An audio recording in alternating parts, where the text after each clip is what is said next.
যখন জাদু করা হয় কারো প্রতি, সে অসুস্থ হয়ে যাবে। ইভেন সবচেয়ে পরহেজগার মানুষও জাদুগ্রস্ত হতে পারে, আপনি আমি যে কেউ হতে পারে।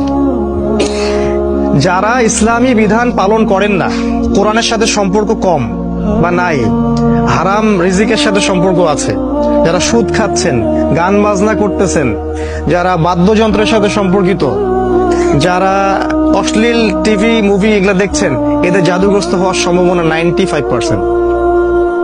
একবার জাদুগ্রস্ত হয়ে গেলে তাকে রিকভার করা খুবই ডিফিকাল্ট। এই জন্য ইসলাম এই প্রোটেকশন গুলো দিয়েছে। কারণ একবার জাদুগ্রস্ত হয়ে গেলে এটাকে সলভ করা খুবই ডিফিকাল্ট।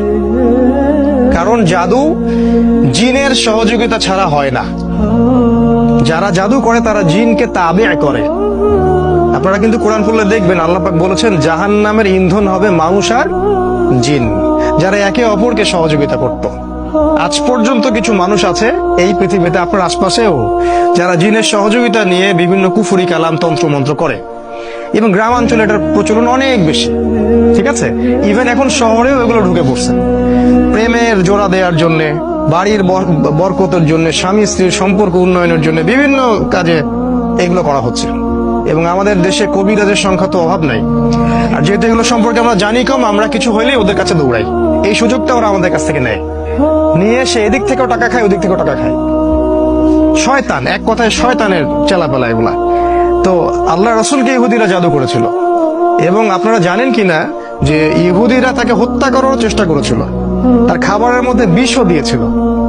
যে জাতি আমাদের নবীকে হত্যা করতে পারে, এবং যে জাতি অসংখ্য নবীকে আগে হত্যা করে আসছে, কিভাবে আমরা ভাবলাম যে তারা আমাদের বন্ধু? অথচ আল্লাহ কোরআনে বলছেন তারা কখনো তোমাদের কল্যাণ চায় না। তারা ভিতরে যেটা গোপন করে সেটা আরো বেশি ভয়ঙ্কর।